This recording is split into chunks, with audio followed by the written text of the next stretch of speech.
My dear students, मैं विनोद कुमार, मेरे YouTube channel Newton physics centre में आप सभी का स्वागत है। आज हम क्या करेंगे, इस वीडियो के माध्यम से सेकेंड ईयर यानी 12 के लिए एनसीईआरटी का क्वेश्चन नंबर 1 यानी 9.1 क्वेश्चन का आज हम लोग हल करेंगे। यह न्यूमेरिकल है, जो ऑप्टिक्स का जो चैप्टर 9 का क्वेश्चन नंबर फर्स्ट है।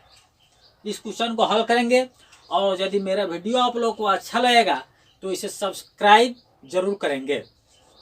क्या है क्वेश्चन, कह रहा है a small candle 2.5 centimetre in size is placed 27 centimetre in front of a concave mirror of radius of curvature 36 centimetre.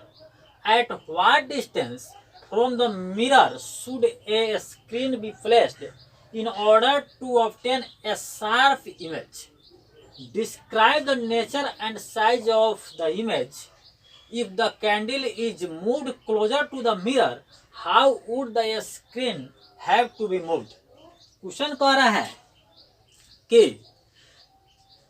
a small candle 2.5 centimeter in size is placed 25 centimeter in front of a concave mirror.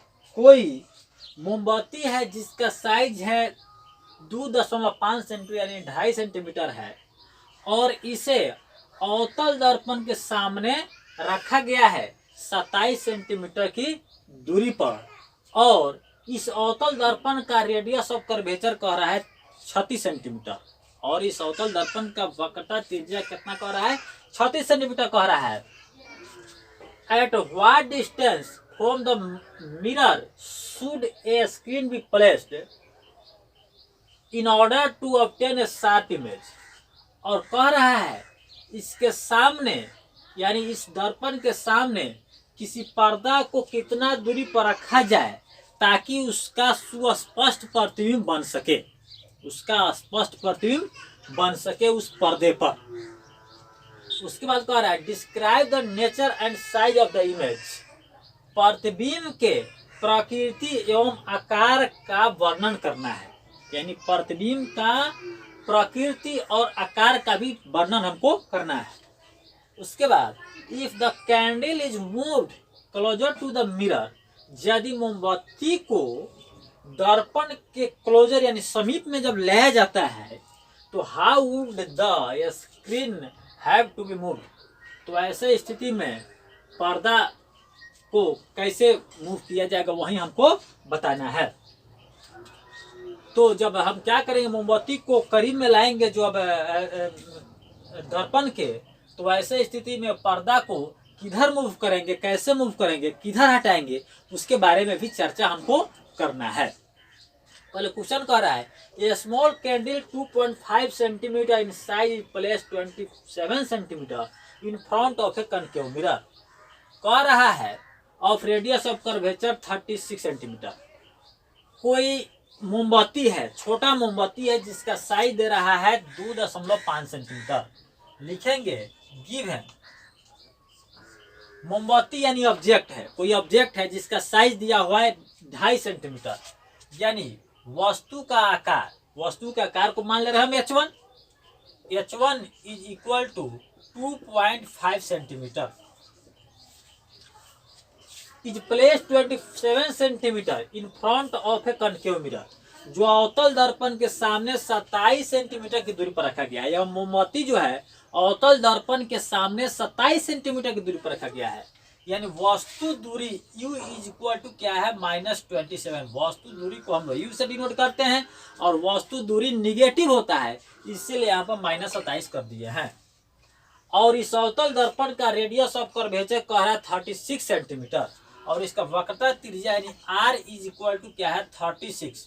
तो अवतल दर्पण का वक्रता त्रिज्या भी negative होता है, इसीलिए यहाँ पर -36 कर दिए।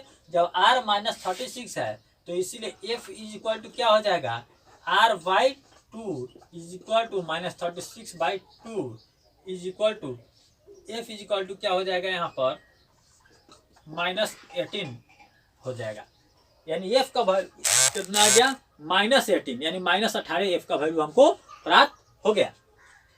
अब हम क्या करेंगे, at what distance the distance from the mirror should a screen be placed in order to obtain a sharp image. स्पष्ट प्रतिबिंब बनने के लिए हम लोग पर्दा को कितना दूरी पर रखेंगे, तो ध्यान देना है जब पर्दा पर प्रतिबिंब जो बनेगा वह निश्चित ही वास्तविक प्रतिबिंब होगा, और वास्तविक प्रतिबिंब को ही पर्दा पर प्राप्त किया जा सकता है। और वह वास्तविक प्रतिबिंब जब बनेगा यानी रियल इमेज बनेगा, तो यानी प्रतिबिंब दूरी ज्ञात करना है हमको, v is equal to what, v का वैल्यू ज्ञात करना है।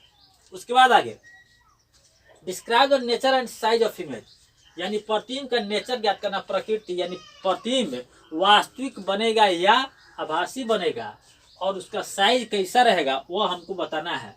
प्रतिबिंब का साइज यानी h2 is equal to what. If the candle is moved closer to the mirror, और यदि मोमबत्ती को दर्पण के करीब में लाते हैं तो how would the screen have to be moved, तो पर्दा को किधर हटाना पड़ेगा, कितना किधर हटाना पड़ेगा, उसके बारे में चर्चा हमको करना है। तो हमको निकालना है भी, पहले क्या निकालना है भी, और नेचर निकालने के लिए हम क्या निकालेंगे, उसका आवर्धन निकालेंगे, भी निकालेंगे, और नेचर निकालने के लिए उसका आवर्धन निकालेंगे, तब हमको पता चलेगा एम भी निकालना है और तब H2 भी हमको निकालना है। इतना सारा चीज मुझे निकालना है। तो सर्वप्रथम हम क्या करेंगे, जब यहाँ पर U दिया है और F दिया है तो भी जब निकालना होगा तो हम क्या करेंगे, लिखेंगे by mirror formula, by mirror formula यानी दर्पण सूत्र से। किस सूत्र से, दर्पण सूत्र से। तो मेरा दर्पण सूत्र क्या कहता है, 1/f is equal to 1/v plus 1/u। दर्पण सूत्र क्या होता है, 1/f is equal to 1/v plus 1/u। अभी हम मान रखेंगे या कर देंगे 1/f, f का वैल्यू कितना है -18, यहाँ पर रख देंगे, is equal to 1/v, 1/v, v का वैल्यू क्या करना है, निकालना है, तो v रहने देंगे, प्लस 1/u, u का वैल्यू क्या है -27 है, तो इसको रख देंगे हम। फिर हमको v का मान निकालना है, तो v को एक साइड में रखेंगे और बाकी मान को एक साइड में लाएंगे, तो मेरा प्राप्त होगा। तो 1/-18 इज यहाँ पर 1/27 माइनस में है, तो उसको पहले लाएंगे बराबर के, तो क्या हो जाएगा, प्लस में हो जाएगा, 1/27 इज इक्वल टू 1/v, या 1/v इज इक्वल टू क्या हो जाएगा, 18 और 27 का लघुत्तम कितना हो जाएगा, 54 हो जाएगा, तो 3 -3 प्लस 2, या कर देंगे 1/-3 प्लस 2 क्या हो जाएगा, -1/54, -1/54 इज इक्वल टू 1/v। तो 1 से 1 कैंसिल हो जाएगा, तो इसीलिए क्या हो जाएगा यहाँ पर v is equal to -54। v का वैल्यू कितना आ गया, -54, यानी माइनस चिन्ह बता रहा है डायरेक्शन, यानी प्रतिबिंब 54 सेंटीमीटर की दूरी पर बनेगा। वैसे स्थिति में प्रतिबिंब दूरी का मान कितना होगा, 54 सेंटीमीटर होगा। अतः इमेज डिस्टेंस मेरा क्या हो जाएगा, 54 सेंटीमीटर हो जाएगा। प्रतिबिंब दूरी कितना हो गया, 54 centimetre. Image distance equal to 54 centimetre. अब आएंगे आगे, क्वेश्चन हमको निकालना है, इसमें डिस्क्राइब द नेचर निकालना है, प्रकृति निकालना है प्रतिबिंब का। तो उसके लिए हम क्या निकालेंगे, m इज इक्वल टू क्या होता है, -v/u। m is equal to क्या होता है, -v/u, या m is equal to -v का वैल्यू कितना है, हमको माइनस आया 54, -54/u, u का वैल्यू कितना आया है, -27। ध्यान दीजिएगा, m is equal to 1 -1 cancel हो जाएगा, तो -27 -2 आ गया, यानी मैग्निफिकेशन यानी आवर्धन का मान कितना हो गया, हमको -2 प्राप्त हुआ। आवर्धन का वैल्यू क्या हुआ, -2 प्राप्त हुआ। तो जब आवर्धन मैग्निफिकेशन का वैल्यू निगेटिव आता है, तो इससे पता चल रहा है कि इमेज कैसा बनेगा, वह रियल बनेगा, प्रतिबिंब कैसा बनेगा, वास्तविक बनेगा। अब आएंगे, अब ऊंचाई याद कर रहे हैं, तो आवर्धन बराबर क्या होता है, H2/H1। आवर्धन बराबर क्या होता है, प्रतिबिंब की ऊंचाई बटा वस्तु की ऊंचाई, बराबर क्या हो जाएगा, -2 हो जाएगा। H2 हमको ज्ञात करना है, तो या H2 बटा H1 यानी वस्तु की ऊंचाई कितना दिया हुआ है 2.5 इज इक्वल टू क्या हो जाएगा -2। क्रॉस मल्टीप्लिकेशन करेंगे तो H2 इज इक्वल टू क्या हो जाएगा -5, यानी H2 का वैल्यू कितना आ गया -5 सेंटीमीटर यहाँ पर हमको आ गया। अब क्या करेंगे, हम लिखेंगे इमेज कहाँ बनेगा, प्रतिबिंब कैसा होगा, इमेज रियल होगा, इन्वर्टेड होगा और मैग्नीफाइंग होगा। यानी इमेज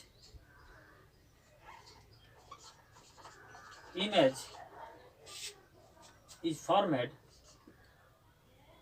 इमेज भी रियल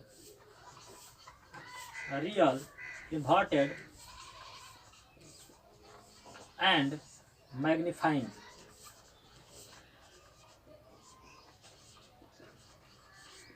यानी प्रतिबिंब कैसा बनेगा,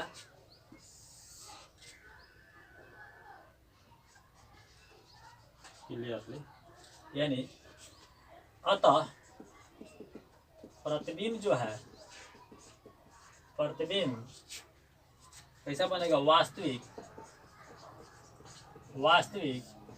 उल्टा एवं आवर्धित होगा, आवर्धित बनेगा।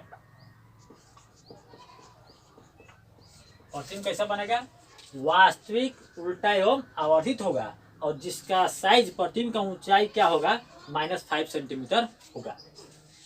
अब आएंगे अगला क्वेश्चन, इसी में है कि if the candle is moved closer to the mirror, यदि मोमबत्ती को दर्पण के समीप लाया जाएगा तो how would the screen have to be moved, तो पर्दा को किधर हटाना पड़ेगा।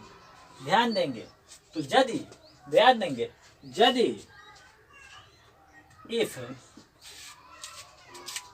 यदि मोमबत्ती रहेगा मुख फोकस पर, यानी वस्तु दूरी फोकस दूरी के बराबर होगा, यदि मोमबत्ती को हम अवतल दर्पण के मुख फोकस पर रखेंगे तो ऐसे स्थिति में देन प्रतिबिंब कहाँ बनेगा, इमेज इन्फिनिटी यानी अनंत पर बनेगा। जब वस्तु रहेगा मुख फोकस पर, यानी वस्तु दूरी और फोकस दूरी जब बराबर रहेगा, जब वस्तु मुख फोकस पर रहेगा तो ऐसे स्थिति में प्रतिबिंब कहाँ बनेगा, अनंत पर बनेगा। एंड व्हेन जब वस्तु object distance is less than focal length, जब वस्तु दूरी फोकस दूरी से कम हो, यानी जब वस्तु को हम फोकस दूरी से कम दूरी पर रखेंगे, फोकस दूरी से और दर्पण की तरफ खिसकाएंगे वस्तु को, तो ऐसे स्थिति में then image would be virtual, so it cannot be collected on the screen, that is no screen is required। लिखेंगे यदि वस्तु रहेगा फोकस दूरी मुख फोकस पर, यानी वस्तु दूरी और फोकस उसके मुख फोकस पर रहेगा, वस्तु दूरी दर्पण के मुख फोकस पर रहेगा, तो ऐसे स्थिति में क्या होगा, प्रतिबिंब समझिए, यदि वस्तु क्या रहेगा, वस्तु रहेगा दर्पण के मुख फोकस पर तो प्रतिबिंब बनेगा अनंत पर, और जब वस्तु रहेगा फोकस मुख फोकस से अंदर आ जाएगा, यानी फोकस दूरी से कम दूरी पर, तो ऐसे स्थिति में प्रतिबिंब कहाँ बनेगा, वर्चुअल बनेगा और दर्पण से पीछे बनेगा, जिसको पर्दा पर प्राप्त नहीं किया जा सकता है। ठीक है ना, तो ऐसे स्थिति में पर्दा का कोई जरूरी नहीं रहेगा।